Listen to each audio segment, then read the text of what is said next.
अस्सलाम वालेकुम नाज़रीन, आपका होस्ट बिन्यामीन शौकत हाजिर खिदमत है एक नए प्रोग्राम्स के साथ। नाज़रीन, ये जो पीछे आप देख रहे हैं ये फैंसी बर्ड्स का शेड है। बहुत सारे दोस्तों ने हमसे रिक्वेस्ट की थी कि आप डिफरेंट लाइफ स्टॉक रिलेटेड जो बिज़नेस फिजिबिलिटीज़ हमसे शेयर करते हैं वो हमें बहुत फ़ायदेमंद होती हैं। तो बहुत सारे दोस्तों ने ये कहा था कि ये फैंसी बर्ड्स के बारे में हमें बताएं। तो नाज़रीन, आपको इस वक्त हम लाहौर के ही एक फैंसी बर्ड फार्म पे मौजूद हैं। आज हम आपको इस फार्म की पूरी फिजिबिलिटीज़ बताएंगे, आपको बताएंगे कि यहाँ कौन कौन से बर्ड्स मौजूद हैं, इनके ऑनर से आपकी मुलाकात करवाएंगे और इसका पूरा जो बिज़नेस स्ट्रक्चर है, अगर आप ये बिज़नेस स्टार्ट करना चाहते हैं तो A से Z तक हम आपको पूरा इसके स्टेप्स बताएंगे और ये बताएंगे कि इसमें से आप कितना अर्न कर सकते हैं, कितना खर्चा आएगा, कितना आपको प्रॉफिट मिलेगा। तो आइए आपको फार्म के मुख्तलिफ हिस्सों का दौरा करवाते हैं और आपको इस फार्म के ऑनर से मिलवाते हैं और उनसे गपशप करते हैं। तो चलिए मेरे साथ। अस्सलाम वालेकुम सर। जी वालेकुम अस्सलाम। जी, अपना नाम बताइएगा। जी, मेरा नाम इमरान बेग है।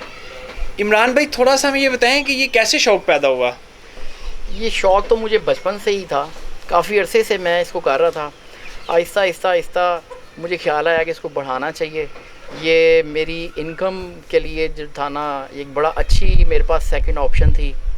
बेसिकली मैं एक प्राइवेट इदारे में जॉब करता हूँ और उसके साथ मुझे फ़ील होता था कि मुझे अपनी जॉब और उसकी सैलरी के लिए, इंक्रीमेंट के लिए मुझे बड़ी एफ़र्ट करना पड़ती थी। फिर मुझे ख्याल आया कि क्यों ना मैं अपना होम पे कोई ऐसा कोई काम शुरू करूं जिससे कि मुझे मेरी इनकम मेरी बढ़ जाए। मैंने थोड़े से चूज़े और थोड़े से कोई ब्रीडर लेके मैंने काम शुरू किया था आज से कोई 2-3 साल पहले। तो अल्लाह का शुक्र है, अब मेरी पूरी छत जो है वो ब्रीडर से भरी हुई है। हर तरह की जो इस वक्त लाहौर की टॉप ब्रीड है और उसकी टॉप क्वालिटी मैं हमेशा अपने पास रखता हूँ। जो हल्की क्वालिटी होती है वो मैं नहीं रखता। कई लोगों का थीम होता है कि ज़्यादा रखो, मेरी कोशिश होती है कम रखो लेकिन अलग क्वालिटी रखो। इसी बुनियाद पे अल्लाह का शुक्र है गोल्डन सप्राइट में इस वक्त मैं पूरे पंजाब में सबसे मशहूर जो हूँ ना, गोल्डन सप्राइट रखने वाला हूँ मैं। तो अल्लाह का शुक्र है, बहुत अच्छा मुझे रिस्पांस है। जितनी मेरी इनकम है मेरे इदारे से, उससे अल्लाह का शुक्र है कि मैं जब मेरा ये ब्रीडिंग सीज़न होता है तो मैं उससे डबल क्रॉस कर रहा हूँ। चलिए हम नाज़रीन को बता देते हैं कि नाज़रीन ये बेसिकली बैंकर हैं। बैंक का हम नाम नहीं बता सकते। बेसिकली ये बैंकर हैं, अच्छी पोजीशन पे हैं बैंक में, लेकिन इवन देन इनका कहना है कि ये जो फैंसी बर्ड्स का फार्म है वो बैंक से ज़्यादा इनकम जनरेट कर रहा है। अभी हम सर से कुछ और भी सवाल पूछेंगे, लेकिन उससे पहले आइए आपको शेड का अंदरूनी कुछ मनाजर दिखाते हैं और कुछ आपको जो ब्रीड्स हमें सर ने बताई हैं उनके नाम और पहचान आपको दिखाते हैं। इमरान बेग साहब, ये बहुत खूबसूरत है, इसका थोड़ा सा बताएंगे क्या ब्रीड है और इसका क्या स्पेशलिटी है? ये जनाब इसका नाम है वाइट सिल्की और ये इसके पर और इसके जो इसकी फर है यही इसकी ब्यूटी है। अभी गर्मियों में मौसम की वजह से मैंने इसके क्राउन्स और हर चीज़ में ना बहुत मैंने कटिंग की हुई थी। ये हमारी टेक्निक होती है, जब गर्मी आती है तो गर्मी से बचाने के लिए हम इनके जो है ना ये ट्रिमिंग कर देते हैं। और अभी सीज़न अब आ गया है तो इंशाल्लाह ताला ये फुल क्रस्टेड हो जाएंगे और फुल जनाब ये फ्लफ़ी हो जाएंगे। यही इनकी ब्यूटी है। इस ब्रीड का नाम है वाइट सिल्की। जी इमरान साहब, ये क्या चीज़ है? ये जनाब सुसेक्स है, हेरिटेज, और बहुत आला नस्ल की है ये। और इसकी ब्यूटी, ये इसके जो लेसिंग है गर्दन पे स्पेशल, और एक ये इसकी ब्यूटी है। और माशाल्लाह ये बड़ी हेल्दी और बड़ी खूबसूरत है और ये पाकिस्तान में बहुत तेज़ी से ये ग्रो कर रही है। तो इसकी और क्या स्पेशलिटी है? अंडे देती है? ये गोश्त में भी बहुत ज़्यादा वेट गेन करती है और अंडे स्पेशलिस्ट है। ये दुनिया की दूसरी से तीसरी नंबर की जो है एग्स देने वाली ये ब्रीड है और इसका एग भी बड़ा अच्छा हेल्दी और वेट में होता है। तो बहुत जनाब ये प्रोटीन वाली इसकी एग्स होते हैं, लोग इसके एग्स खाते हैं और इसकी जो गोश्त है वो बहुत ही लजीज है। आप इसका अगर पुलाव खाएं ना तो आपको ऐसा लगेगा जैसे आप मटन खा रहे हैं, बिल्कुल ऐसी यखनी। ये देखें, ये सिर्फ फैंसी बर्ड्स डेकोरेशन के लिए नहीं है, इसका फ़ायदा ये भी है कि आपको बेहतरीन गोश्त और बेहतरीन अंडे देते हैं जिसकी ग़िज़ाइयत दीगर जो आपकी इकसाम मौजूद है मार्केट में उनसे कहीं ज़्यादा है इसकी अफादियत। सो आप घर में अगर रखते हैं तो ये डेकोरेशन भी है, आपके घर को ये बर्ड्स खूबसूरत भी करते हैं, प्लस आपको एग्स भी देंगे और मीट भी देंगे जो बिल्कुल ऑर्गेनिक होगा। इमरान बेग साहब कोशिश कर रहे हैं कि ये बर्ड इनके हाथ आ जाए, लेकिन आप ये देखें कि ये कितना एक्टिव है और ये बिल्कुल जो आपका ब्रैलर है उसकी तरह सोया हुआ या अधमोया नहीं है। ये बिल्कुल एक्टिव बर्ड्स हैं और अपना दिफा करना भी जानते हैं। बड़ी मुश्किल से इमरान बेग साहब ने इसको पकड़ा है और देखते हैं इसकी क्या स्पेशलाइजेशन है। जी इमरान साहब, बड़ी मुश्किल से पकड़ा गया ये। जी ये माशाल्लाह बहुत एक्टिव और बहुत तेज़ है। ये हम पे जब एग्रेसिव होते हैं ये हम पे अटैक भी कर देते हैं, ये हमला करते हैं हमसे पैरों। ये जनाब इंग्लैंड की ब्रीड है।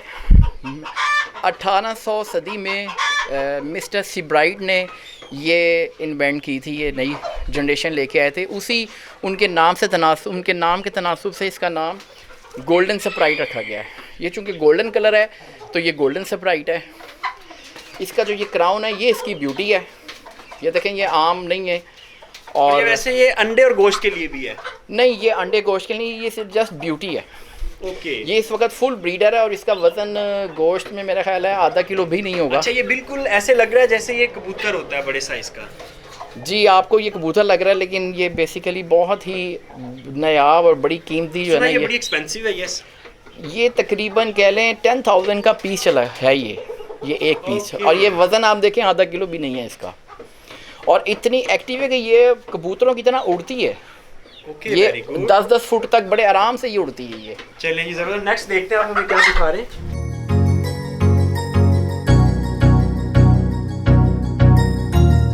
इमरान साहब, ये मुझे असील लग रहा है। हाँ जी, ये बड़ा नायाब असील है। ये पाकिस्तान में अभी फ़र्स्ट टाइम ही आया है।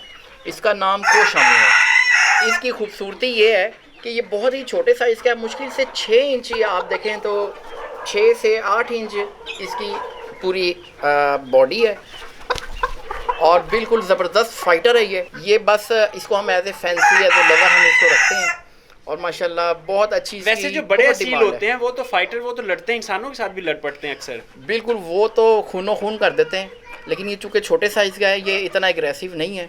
ये जस्ट ब्यूटी के लिए है और अल्लाह ताला की कुदरत है कि इतने बड़े बड़े असील ही को उन्होंने जो है अल्लाह ताला ने छोटी उसमें बनाया है। अच्छा, इसके पाँव में आपने रिंग सा डाला हुआ है, ये क्या चीज़ है? ये ज़रा हमें दिखाइएगा।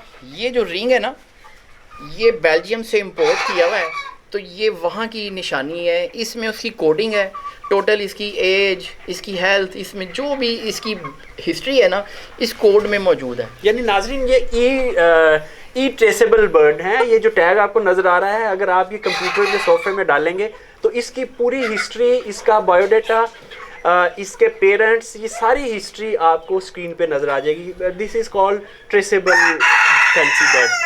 चलें इमरान साहब, आगे हमें मज़ीद क्या दिखा? ये क्या चीज़ है इमरान साहब? ये जी सिल्वर लेस्ड वाइंडआउट है और ये इस टाइम कह लें कि पूरी दुनिया की सबसे हॉट आइटम है। इसमें मुख्तलिफ़ कलर्स होते हैं, सिल्वर लेस्ड वाइंडआउट, ब्लू लेस्ड वाइंडआउट। अभी मैं आपको उसमें से एक कलर सिल्वर लेस दिखा रहा हूँ। ये अभी मैंने रिसेंटली ही इंपोर्ट किया है। नाज़रीन, देखा इसने मेरे ऊपर डायरेक्ट अटैक भी किया है। सो अगर आप ये बर्ड्स रखते हैं तो अभी देख लीजिएगा, कुछ बर्ड्स अटैक भी करते हैं, कुछ बर्ड्स बहुत फ्रेंडली होते हैं। सबको इक्वल नहीं लेना, ये अटैक भी करते हैं। सो जिस बर्ड ने जैसे अटैक किया था, इस तरह और बर्ड्स भी अटैक कर सकते हैं। Be careful. जी इमरान साहब। जी ये मैंने अभी रखे हैं और बहुत अच्छी इसकी मार्केट में डिमांड है और एज ए प्रॉफिटेबिलिटी देखा जाए तो अभी ये मैंने लिया है और अभी मेरे पास अगले 3-4 महीने की इसकी बच्चों की, इसके एग्स की एडवांस बुकिंग है। नाज़रीन, यहाँ तो काफ़ी तादाद में बर्ड्स मौजूद हैं, मुख्तलिफ वैरायटी है, लेकिन हम इमरान साहब से रिक्वेस्ट करते हैं कि अब हम एक सरसरी सा जायज़ा दे दें, क्योंकि प्रोग्राम का टाइम बड़ा महदूद है, हमें और काफ़ी सेगमेंट्स करने हैं। इसलिए इस हिस्से का हम एक सरसरी जायज़ा ले लेते हैं, फिर हम अपने नेक्स्ट सेगमेंट की तरफ चलते हैं। जी इमरान साहब, ज़रा मुख्तसरन बता दीजिए ये सारा। जी ये मेरे पास अभी मैंने जैसे दिखाया है कि ये मेरे पास सिल्वर लेस्ड वाइंडआउट है और ये स्पेशल एक आइटम है जी। ये है जी अयाम सिमानी। ये दुनिया की ब्लैक मुर्गी है और इसकी खूबी ये है कि इसकी चोंच से लेके पंजे तक टोटल ब्लैक है। इसका गोश्त भी ब्लैक है और दुबई में इसकी जो कढ़ाई है वो 4 लाख रुपया केजी मिलती है ये, ठीक है। और ये पाकिस्तान में बहुत ज़्यादा इसकी ब्रीड हो रही है। और एक मेरे पास इसमें थाई असील है, ब्लैक कलर में ही इसमें मिक्स है वो भी बहुत आला नस्ल है और वो दुनिया की सबसे ख़तरनाक फ़ाइटर, नेक लॉकर उसे कहते हैं। वो फाइटिंग के दौरान नेक लॉक लगा देता है वो, और दूसरा मुर्गा के पास उसका कोई डिफेंस नहीं है और वो 2 मिनट में उसको उड़ा देता है वो लेके। तो ये अब इतनी माशाल्लाह है कि एक एक पकड़ना ज़रा थोड़ा मुश्किल है। आप इमरान साहब ये क्या, ये जो वाइट कलर के छोटे छोटे बर्ड नज़र आ रहे हैं, ये क्या चीज़ है? ये सिल्की है, ये सिल्की की फ़ीमेल्स हैं, तो कि छोटे अभी छोटी एज में हैं। ये 1-2 महीने तक फुल ब्रीडर बन जाएंगी, ये जो वाइट आप बीच में देख रहे हैं ना छोटी सी। और ये जितनी भी ब्लैक हैं ये सारी अयाम सिमानी हैं। नाज़रीन, जी इमरान साहब ने हमें कुछ बर्ड्स का एक सरसरी सा जायज़ा दिया। हमने डिटेल में भी चेक किया, लेकिन आखिरी सेगमेंट में चूँकि बर्ड ज़्यादा थे हमने एक सरसरी सा जायज़ा लिया। अभी हम उस सेगमेंट की तरफ चलते हैं जहाँ इमरान साहब बर्ड्स की ब्रीडिंग करवाते हैं, और उसके बाद हम देखेंगे कि इमरान साहब ने ये बिज़नेस कैसे शुरू किया, और अगर आप ये बिज़नेस शुरू करना चाह रहे हैं तो क्या स्टेप्स हैं जो आपको फॉलो करना चाहिए। आप हमारे साथ रहिएगा। जी नाज़रीन, इस वक्त हम मौजूद हैं ब्रीडिंग सेक्शन में, जहां बर्ड से आपने बर्ड सेक्शन देखा, वहां से अंडे यहाँ आते हैं और हम इमरान साहब से पूछते हैं कि वो सबसे पहला कौन सा स्टेप है जो करते हैं। जी इमरान साहब। सबसे पहले जब मुझे एग आता है, मैं सबसे पहले उसका बॉक्स नंबर, पेयर नंबर, वो मैं उसके ऊपर लिखता हूँ, डेट लिखता हूँ, ताकि मुझे पता चले कब ये एग आया है मेरे पास, और उसको मैं इस मशीन में रख देता हूँ। सबसे पहले हम ये मशीन ज़रा देखेंगे। जी ये मेरे यहाँ पे अभी हैच निकल रहा है, वो देखें एक चिक्स निकला है, और बकाया भी आहिस्ता आहिस्ता जैसे जैसे उनकी टाइम होता जा रहा है वो निकलते आएंगे। ये देखें, ये मैंने एग्स के ऊपर डेट लिखी हुई है, ये 20/9 को इसमें से इंशाल्लाह ताला अल्लाह के हुक्म से बच्चा निकलेगा। और कुछ निकल आए हैं। ऑटोमेटिक टेम्परेचर कंट्रोल है। ये ह्यूमिडिटी मैं इधर से देख रहा हूँ, नॉर्मली स्टैंडर्ड 60 to 75 ह्यूमिडिटी होनी चाहिए हैचिंग के लिए, वो अल्लाह का शुक्र है मेंटेन हो रही है। और ये मैं इसको इसमें जैसे जैसे एग्स आते हैं मैं फ्रेश इसमें रखता जाता हूँ, और इसका टेम्परेचर। अच्छा इमरान साहब, एक इसमें ह्यूमिडिटी एलिमेंट होता है, और बाकी क्या क्या चीज़ें हैं जो हैचरी के दरमियान आपको देखनी है? एक ह्यूमिडिटी लेवल होता है और एक टेम्परेचर होता है। जो टेम्परेचर है वो 37.7 से लेके 37.8 के बीच में होना चाहिए। वैसे तो अगर कभी लोड शेडिंग, मैंने यूपीएस पे लगाया हुआ है ये, लेकिन अगर कभी 2, 4, 6 घंटे लोड शेडिंग हो भी जाए तो 1-2 डिग्री 2-4 घंटे अगर ऊपर नीचे हो भी जाए तो ऐसा कोई ऐसा इशू नहीं है, लेकिन आइडियल टेम्परेचर 37.7 मेंटेन कर रही है ये। और इसका ये मीटर क्या बता रहा है? ये इसका टेम्परेचर बता रहा है कि 37.7 पे मेंटेन करना है इसने। जब ये ऊपर जाता है तो इसके अंदर हीटर जो ऑटोमेटिक ऑफ हो जाते हैं, जैसे ही वो डाउन होता है और वो फिर उसके हीटर ऑन हो जाते हैं, तो वो 0.5 डिग्री की रेंज में इसकी वो हीट को मेंटेन कर रहा होता है। नाज़रीन, ये वो बॉक्स है जहाँ से अंडे से चूज़ा निकलता है। एक वक्त था जब मुर्गी अंडे अपने परों के नीचे रखती थी, और बेसिकली उसका मकसद जो था वो ये था कि टेम्परेचर कंट्रोल किया जाए। मुर्गी अपने अंडों के ऊपर बैठती थी और उसका टेम्परेचर कंट्रोल करती थी। सो अब उसका लेटेस्ट जो जदीद वर्जन है वो इंक्यूबेटर आ चुका है। ये इंक्यूबेटर में आप अंडे रखें और उसका टेम्परेचर सेट कर दें। उसका टेम्परेचर जो है वो आपको 37 से 37.8 तक रखना है, और ह्यूमिडिटी लेवल 60 तक रखना है, तो 60 से 75 के दरमियान तक रखना है। तो सो ये यहाँ से आपके जो सर्टन डेज़ हैं 28, 29, 30, उसमें अंडे से चूज़ा निकल आएगा। 21 डेज। तो इसका जो एक सर्टन पीरियड है 21 डेज़, उसमें अंडे से चूज़ा निकल आएगा।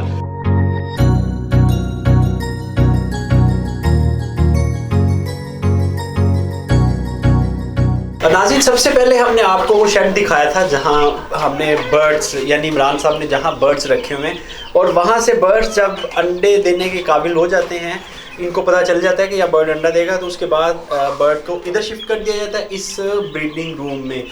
और अंडा जब दे देता है बर्ड, तो उसको आपने अभी देखा था कि इंक्यूबेटर में शिफ्ट कर दिया जाता है अंडे को, ताकि वहाँ से चूज़ा निकल सके। अब हम इमरान साहब से पूछते हैं कि यहाँ से जब चूज़ा निकल आता है फिर उसके बाद उसे कहाँ रखा जाता है? जी इमरान साहब। 24 घंटे बाद हम उसको मीठा पानी देते हैं उसकी पेट की फ्लशिंग के लिए, जिससे कि वो उसके अंदर किसी किस्म का भी कोई मवाद है तो वो किलर हो जाता है। 3 दिन हम उसको उसी टेम्परेचर में इंक्यूबेटर के अंदर रखते हैं। उसके बाद फिर ये एक ब्रूडर है जो आप समझ लें नर्सरी का काम करता है।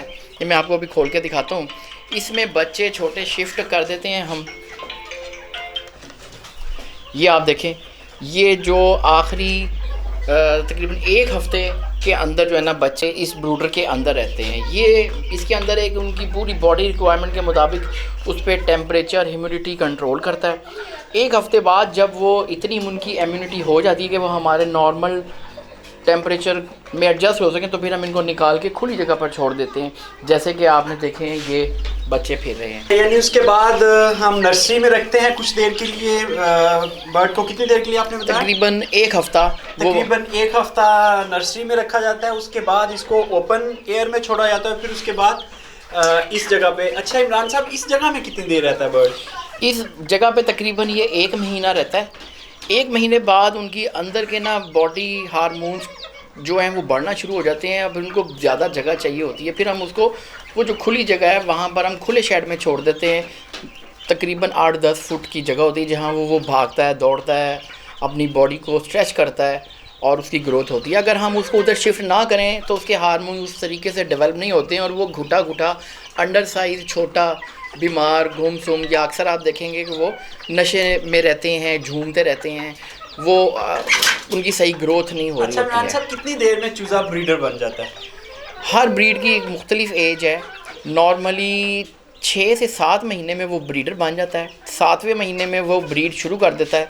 लेकिन मेरा एक्सपीरियंस है कि 7 नहीं 8वें महीने में होता है, क्योंकि 7वें महीने वो इमेच्योर एग्स दे रहा होता है। 8वें महीने में हर बर्ड जो है ना 8वें महीने में सही एग्स देता है, जिससे कि बच्चा सेहतमंद बच्चा निकल सकता है। तो दुनिया में यहाँ पर जो लोग ये काम कर रहे हैं वो 5 महीने भी कह रहे होते हैं, 6 भी कह रहे होते हैं, लेकिन हकीकत ये है कि हेल्दी जो हैचिंग है वो 8वें महीने में जाके होती है। उससे पहले वो अनफर्टिलिटी इशू और 100 इश्यूज़ आ रहे होते हैं। नाज़रीन, अभी 2 अहम तरीन मौजू हैं जो भी हम डिस्कस करेंगे। अभी इसके बाद जो मैं इनसे कुछ सवालात पूछूंगा वो हैं इसकी बिज़नेस फिजिबिलिटी के हवाले से, ये कितने पैसे लगाते हैं, कितने पैसे कमाते हैं, ये सारी बातें आपको बताएंगे। और फिर एंड पे आपको ये बताएंगे कि बर्ड्स में जो सबसे बड़ा इशू आता है वो बीमारी का है। मुख्तलिफ बीमारियाँ इनके ऊपर अटैक करती हैं। चूँकि ये सेंसिटिव बर्ड है, एक्सपेंसिव होता है, तो आप अफोर्ड नहीं कर सकते कि आपका बर्ड खुदा न खास्ता बीमार हो और ज़ाया हो। आप हमारे साथ रहिएगा। ये 2 अहम सेगमेंट हैं जो अभी हम इमरान साहब से डिस्कस करेंगे।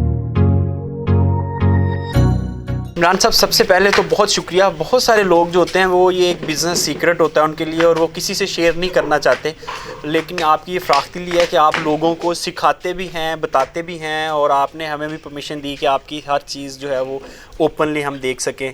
तो हमारे व्यूअर्स भी आपके नहायत मशकूर हैं कि आपने ये सारी फैसिलिटीज़ उनको दी।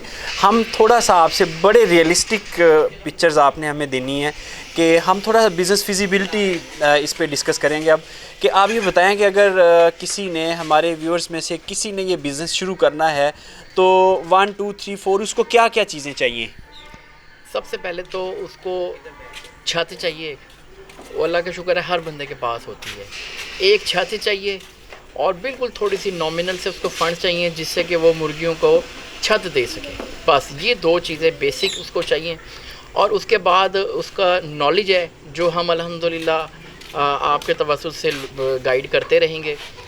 1 दिन की 2 दिन की ट्रेनिंग है और उसके बाद बस ये छत और शेड चाहिए और वो अल्हम्दुलिल्लाह अपना छोटा सा कारोबार शुरू कर सकता है। उसमें फिर इनिशियल थोड़ी इन्वेस्टमेंट बताएं कितनी है? मतलब छत पे ये जो आपने कहा है कि एक घर और उसकी छत, चले छत तो हर किसी के पास मौजूद होती है, उसके बाद ये जो मुर्गियों का शेड बनेगा और अंदर जो फ्रेम्स वगैरह नज़र आ रहे हैं हमें, वो उसकी कितनी कॉस्ट है? और फिर अगर कोई 1-2 सेगमेंट से वो शुरू करता है तो तकरीबन इनिशियल एक सेटअप के लिए कितनी कॉस्ट चाहिए?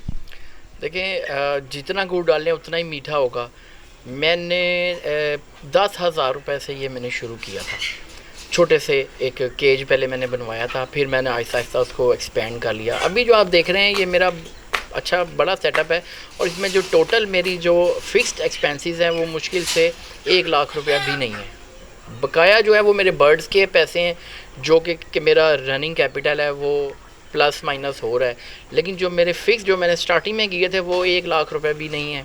यानी ये जो आपने बर्ड्स का सारा बड़ा केज बनाया हुआ है और उधर सारा सिस्टम लगाया हुआ है, ये सारे आपके तकरीबन 1 लाख में स्ट्रक्चर बनता है? जी बिल्कुल ऐसे ही है। बल्कि अब तो मार्केट में बड़े अच्छे बने बनाए केजीज जो है ना वो बन रहे हैं। मैं ख़ुद भी जो हूँ ऑर्डर पे बनवा रहा हूँ, बल्कि मैंने तो जो केज बनाने वाले हैं वो तो अपने एक फ़िक्स फार्मूले पे चल रहे होते हैं। मैंने उनके साथ बैठ के तमाम उनको साइजिंग और हर चीज़ मैंने उनको बताई कि मुझे इस तरह की चीज़ चाहिए। बहुत सारे लोगों ने तो बनाने से इनकार कर दिया, लेकिन मैंने फिर एक दो मार्केट में अच्छे लोग देखे जो मेहनत करने को तैयार थे। मैंने उनको टोटल गाइड किया कि मुझे इस तरह का चाहिए, इतनी ट्रे चाहिए, ऊपर चाहिए, नीचे चाहिए, ये दरवाजे का साइज़ होगा, इतनी गहराई होगी, और उन्होंने मेहनत की और उन्होंने मुझे केज बना करके दिए, और पीछे आप देख रहे हैं वो केज बने हुए हैं। अच्छा नाज़रीन, हम आपको थोड़ा सा बता दें कि इमरान साहब जो हैं वो एक दिन की जस्ट 1 डे, यानी आप सुबह 9 बजे शुरू होकर 7 बजे तक एक ये सेशन करवाते हैं हर महीने। तो उसमें ये बड़ी नॉमिनल सी फ़ीस के साथ लोगों को बिज़नेस के सारे सेगमेंट, प्रैक्टिकल चीज़ें करके दिखा देते हैं कि ये आपने काम किस तरह शुरू करना है। अगर आप भी इंटरेस्टेड हैं तो आप भी ये जो स्क्रीन पे दिया गया नंबर है उस पर रब्ता करके इसकी सारी तफसीलात ले सकते हैं और इमरान साहब से इस चीज़ की ट्रेनिंग ले सकते हैं। इमरान साहब के साथ मुख्तलिफ एक्सपर्ट मौजूद हैं, PhD डॉक्टर्स भी हैं जो ये टोटल उनकी PhD ही बर्ड्स बिज़नेस में है। सो ये एक अच्छा चांस है आपके लिए, अगर आप ये बिज़नेस शुरू करना चाह रहे हैं तो सिर्फ एक दिन की ट्रेनिंग आप ज़रूर ले लें, ताकि आपको इस बिज़नेस की निटी ग्रिटी, इसकी तफसीलात का पता चल जाए। और आपने जो इनिशियल हर बिज़नेस में नुकसान होता है, ख़ास तौर पे ये जो बर्ड्स हैं इसमें इनिशियल सेटअप का लोग काफ़ी नुकसान कर लेते हैं इनिशियल सेटअप में। तो अगर आप एक छोटी सी एक दिन की ट्रेनिंग इनसे ले लें तो आप उस नुकसान से बच सकते हैं। अच्छा सर, हमें थोड़ा सा ये बताएं कि आपने माशाल्लाह बताया कि आप एक बैंक में अच्छी पोजीशन पे जॉब करते हैं, लेकिन आपका ये वाला सेटअप जो है वो उससे ज़्यादा पैसे आपको दे देता है। इस बात की समझ नहीं आई, थोड़ा सा हमें बताएं कि किस तरह, और ये जो एक बर्ड है वो कितना आपको रेवेन्यू देता है, और अगर आप फॉर एग्जांपल 10 बर्ड्स रख लेते हैं तो उससे आप कितना को रेवेन्यू जनरेट कर सकते हैं। देखिए, मैं आपको एग्जांपल अपनी ही देता हूँ। मैंने 10,000 रुपये का मैंने एक पेयर था, मैंने 5 पेयर लिए थे, ठीक है। उन 5 पेयर ने मुझे इतनी प्रॉफिटेबिलिटी और प्रोडक्शन चूज़ों की शक्ल में, अंडों की शक्ल में दी कि मैंने उनसे तकरीबन 6, 7, 8 महीने का मेरा सेशन था। उसमें मैंने 5 लाख रुपए से ज़्यादा कमाया। अब आप देखें, जो मेरे जो आगे कस्टमर्स हैं या जो आगे मेरे से रहनुमाई लेते हैं ना, उसमें 80% जो है ना वो घरेलू ख़वातीन है। और मैं कहता हूँ कि ख़वातीन के लिए ये इससे अच्छा काम ही कोई नहीं है कि उन्होंने घर में, देखें हर एक के घर में कोई ना कोई बकरी, कोई बिल्ली, कोई मुर्गी होती है। अगर वो इसको अच्छे तरीके से मैनेज कर लें तो उनके घर की 4 दीवारी में रहते हुए ये उनके लिए एक बहुत अच्छा सोर्स ऑफ इनकम है और सिक्योरिटी भी है कि वो अपने घर में रह के वो ये काम कर रही हैं वो। तो इसकी मैं आपको फ़ेज़ बताऊं, इसके बेसिकली जो मैंने सोचा है वो 3 फ़ेज़ है।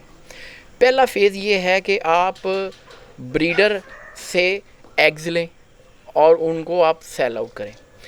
दूसरा सेगमेंट ये है कि आप एग्स खुद लेने की बजाय मार्केट से किसी अच्छे फैंसियर से, देखें इसमें बहुत ज़्यादा डिपेंड करता है आपकी एग्स की क्वालिटी पे।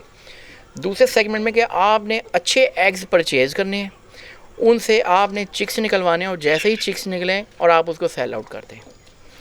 इसमें अच्छा तीसरा सेगमेंट आ जाता है कि आपने चिक्स लेने, उनको 3 महीने, 4 महीने, 6 महीने रख के उनको उनकी ग्रोथ करनी है और उनको सेल कर देना है। जिसमें आप समझते हैं कि आपकी ज़्यादा नॉलेज है, आपको ज़्यादा एक्सपीरियंस हो गया है, आप उस सेगमेंट पे आप अमल करना शुरू कर दें। मैंने सबसे पहले इसी तरह शुरू किया था और अल्लाह का शुक्र है मैं अब तीनों सेगमेंट पे बड़े अच्छे तरीके से मैं इस पे काम कर रहा हूँ। और ये मेरे अकेले की एफ़र्ट नहीं है, मेरी पूरी टीम है। मेरे पास बेहतरीन PhD डॉक्टर्स हैं जिनसे मैं कंसल्ट करता हूँ। मेरे पास जो है नॉलेजेबल जो प्रोफेशनल लोग हैं जो शेड्स पर जाते हैं, मैंने शुरू में उनसे मैंने बहुत नॉलेज गेन किया है। अभी भी मैं उनको बुलाता हूँ कि जी ये चीज़ मुझे समझ नहीं आ रही, आप देखें, बताएं। और अल्लाह का शुक्र है हर कोई बंदा कोई ना कोई मुझे फ़ायदे की, अच्छे की बात बता के जाता है। अच्छा नाज़रीन, आपको एक बड़े मज़े की बात बताते हैं कि इमरान साहब के जो बच्चे हैं वो इसमें बहुत दिलचस्पी लेते हैं और उनको शुरू से ही इंटरप्रेन्योरशिप का एक नॉलेज दे दिया गया है। इमरान साहब सारा दिन जब जॉब पे होते हैं तो इनके जो बच्चे हैं वो इस फार्म की, इस फैंसी बर्ड के एक सेटअप की लुक आफ्टर करते हैं और वो बाकायदा ट्रेन हैं और वो इसकी हर चीज़ को अब समझते हैं।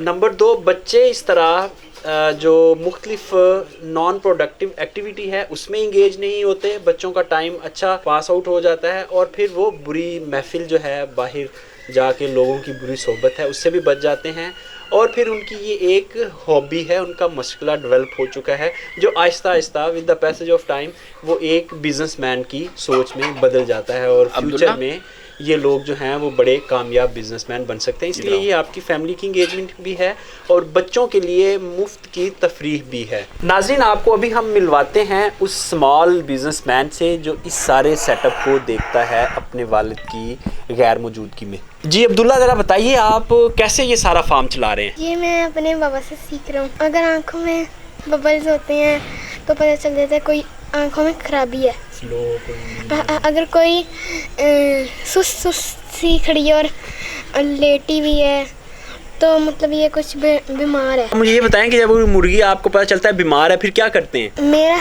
सिर्फ काम अलहदा करने होता है और मैं बाबा को बताता हूँ, वो फिर खुद ही टीका लगा देते हैं, जो भी दवाई देनी होती है वो दे देते हैं। सर हमें ये बताएं, हमारे नाजरीन को ये बताएं कि जब आप by the end of month अपनी कैलकुलेशंस करते हैं तो वो आपका बैलेंस शीट क्या बताती है? मेरे पास तकरीबन एवरेज 100 के करीब ब्रीडर्स हैं। एक महीने में मेरे पास तकरीबन 1500 के करीब एग्स आ जाते हैं। अब जब मैं इनसे बच्चे निकलवाता हूँ तो तकरीबन 1000 से 1500 मेरे पास चिक्स हो जाते हैं। कुछ जो सबसे लोएस्ट मेरे पास चिक्स है ना, उसकी प्राइस 1000 रुपया है, और जो सबसे मेरे पास एक्सपेंसिव ब्रीड है उसकी प्राइस 4000 रुपया है। अब मेरे पास तकरीबन कह लें कि 1000 चिक्स होते हैं, 1000 मल्टीप्लाइड बाय आप एवरेज रेट ले लें 2000 रुपीज़। अब आप उसको मल्टीप्लाई कर लें तो मेरे पास ये तकरीबन एवरेज जो मेरी मंथली इनकम है इससे तकरीबन 2-2.5 लाख रुपया अभी इनिशियल है जो मैं डे ओल्ड चिक्स सेल कर देता हूँ। अगर इसी को मैं 3 महीने 4 महीने इसको होल्ड कर लूँ तो ये तकरीबन 10 से 15 लाख रुपया पर चली जाती है। लेकिन अभी मैं डे ओल्ड चिक्स ही सेल कर देता हूँ। 1800 चिक्स के करीब निकले, 1000-2000 की एवरेज से मैं इसको सेल आउट कर देता हूँ। अभी मैंने एक पेयर लिया है Wyandotte, silver laced Wyandotte, और मैं आपको उसकी कॉस्टिंग बताता हूँ। 1,20,000 रुपये का पेयर है, उसका एक डे ओल्ड चिक्स 4000 रुपये का है। 2 फीमेल है, एवरेज दोनों फीमेल्स एक महीने में 40 अंडे दे देती हैं, और उसके जो एवरेज हैचेबिलिटी रेट है वो तकरीबन 30 चिक्स पर मंथ है। 30 चिक्स को आप 4000 से मल्टीप्लाई कर दें तो आप देखेंगे 1,20,000, तो एक महीने में ही आपकी कॉस्ट वापस आ गई है। और अभी इसने 3 साल लेइंग करनी है, तो 3 साल को आप 1 लाख रुपये पर मंथ 1 पेयर से आप कंपेयर कर लें तो मेरे पास अल्हम्दुलिल्लाह तकरीबन 50, 60, 80 के करीब पेयर्स हैं। तो मुझे तो इसको मेंटेन करने के लिए मुझे लग रहा है कि मुझे इसको किसी और बड़ी जगह पे शिफ्ट करना पड़ेगा। लेकिन ये कि अब ये चूँकि मैं एज ए इंडोर बिज़नेस कर रहा हूँ तो बस अब मैं अपने सेटअप को इधर ही होल्ड किया हूँ, वरना तो इसमें इतनी एक्सपेंशन है कि अगर मैं इसको 10 मरले एक कनाल की जगह पे ले जाऊँ तो मेरी तो आउट ऑफ कंट्रोल हो जाएगा इसको मेंटेन करना। जी बहुत शुक्रिया इमरान साहब, ये बहुत मुफीद मालूमात आपने दी, पूरा हम आपने बिज़नेस स्ट्रक्चर इसका समझा दिया। अब लास्ट पे नाज़रीन हम इमरान साहब से एक बात पूछेंगे कि ये जानवर जब बीमार होते हैं तो उसकी क्या क्या वैक्सीनेशंस हैं और उसको किस तरह क्योर करना होता है, तो आइए मेरे साथ। इमरान साहब, ये जो बर्ड्स हैं इनमें कौन सी कॉमन जो आम बीमारियां हैं वो कौन कौन सी हैं जो इनको अटैक करती हैं? देखें जी, जो भी बीमारी है ना, सबसे पहला स्टेप है जब गंदगी होगी तो सारी बीमारियां अटैक करना शुरू कर देगी। सबसे पहली जो प्रोक्योरमेंट है वो है कि आपने शेड में सफाई रखनी है। अगर आपके शेड में सफाई है, आप समझ लें 80% आपने बीमारी को आने से पहले ही रोक लिया। अब बकाया हम बात करते हैं 20% में। 20% में सबसे ज़्यादा जो बीमारी है ना वो इनको नज़ला, ज़ुकाम, बुखार, जिसको हम कुरेज़ा बोलते हैं, वो आती है। अब ये हम आपको इसकी क्या ट्रीटमेंट है वो हम आपको इंशाल्लाह ताला ट्रेनिंग उसकी अलहदा कराएंगे 1 डे। उसमें हम आपको इसकी पूरी मेडिकेशन, क्योर, सब कुछ आपको बताएंगे, क्योंकि वो एक अलहदा लंबा टॉपिक है। एक इनकी ये बीमारी है। फिर इनके बाद साल में एक दफ़ा नॉर्मली इन्हें चीचक हो जाती है, उसके लिए कुछ मेडिसिन है वो हम देते हैं। फिर इनको खुराक की तरीके से हमने विटामिन देनी होती है। अभी आप देखें ना, पानी इनका येलो कलर का है, जिस तरह हमने खुराक देनी है ना, 12 महीने हमने इनको पानी में विटामिन देनी है। अगर हमने विटामिन दे रहे हैं, इनकी पूरी रिक्वायरमेंट बॉडी की पूरी है, ये सेहतमंद है। क्योंकि हमने इनको बाहर तो छोड़ना नहीं है, जो हमने खुराक देनी है उन्हें उसी से अपने विटामिन सारी ताकत उन्हें लेनी है। जब कोई मुर्गी बाहर फिर रही होती है तो वो कुदरत से अपनी तरफ से वो सब्ज़ा भी खा रही है, वो कीड़े भी खा रही है, हर तरह की चीज़ प्रोटीन ले रही है और उसकी इम्यून सिस्टम मेंटेन रहता है। जब हम इस तरह पिंजरों में रखते हैं तो फिर हमको इन्हें इस तरह के सप्लीमेंट देना पड़ते हैं जो उनकी बॉडी की रिक्वायरमेंट को पूरा करती है। तो ये तो हो गया बीमारी के लिए। और बीमारी ठीक कर लेना कोई बड़ा काम नहीं है। सबसे मुश्किल और पहला जो काम है वो ये है कि आप उसको डायग्नोज कर लें। अगर आपने डायग्नोज कर ली बीमारी, समझ लें आपने 80% अपने सोल्यूशन पर आ गए हैं। नॉर्मली होता ये है कि लोग डायग्नोज तब करते हैं जब वो अपनी आखिरी स्टेज भी क्रॉस कर चुकी होती है मुर्गी और वो बस चंद घंटों में मरने वाली होती है, तो हमें पता लगता है कि ओहो ये तो बीमार है। ये जब हम आपको ट्रेनिंग देंगे तो आपको बताएंगे कि पहले दिन जब उसमें जरासीम या बीमारी जागना शुरू करेगी, हम उसकी आंखों से देखते ही आपको बता देंगे कि प्रॉब्लम स्टार्ट हो गई है। आपने उसी दिन से उसकी ट्रीटमेंट करनी है। अल्लाह का शुक्र है कि आपकी मोर्टेलिटी नहीं होगी। लेकिन जो लोग नहीं उसको मेंटेन कर पाते उनको जज ही नहीं होता। जब वो मर जाती है तो पता लगता है कि ओहो ये तो बीमार थी। हालांकि हर बीमारी एक हफ़्ता पहले 10 दिन पहले अपना आप बताती है, और हम अगर उसको जज करना सीख गए तो हम इस बिज़नेस में कामयाब है। अगर हमने जज करना नहीं सीखा तो हम फेल हैं फिर। अच्छा इमरान साहब, अभी आपने एक बात कही है कि लोग ट्रेनिंग लें, उसमें हम ट्रीटमेंट बताएंगे, तो क्या इस बिज़नेस के लिए ट्रेनिंग लेना ज़रूरी है या ये आप लोग हमारी वीडियो देख के भी ये बिज़नेस शुरू कर सकते हैं? देखें, ट्रेनिंग तो हर चीज़ के लिए ज़रूरी है। बिज़नेस तो आप ज़रूर शुरू कर सकते हैं, लेकिन वो कोई इफ़ेक्टिव या प्रॉफिटेबल नहीं होगी। वो आपके लॉस पे लॉस होता चला जाएगा। जब आप सारा लॉस कर लेंगे फिर आप सीख पाएंगे कि ओहो हम तो ये मिस्टेक कर रहे थे। तो बेहतर यह है कि पहले आप नॉलेज लें फिर आप आगे काम करें। और ये नॉलेज कोई हफ्तों या महीनों का नहीं है, जस्ट 1 डे ट्रेनिंग है। उसमें हम आपको बेसिक्स चीज़ें बताएंगे और आगे आपने उन चीज़ों पर अमल करना है और फिर ये आप कामयाब हैं। नहीं तो आपको पता ही नहीं चलेगा कब आपके हाथ से क्या लॉस हो गया है। जब आपको ट्रेन करेंगे तो आपको पहले दिन ही पता लग जाएगा कि अब हम गलत रास्ते पर जाने लगे हैं। वो आपने सीखना है।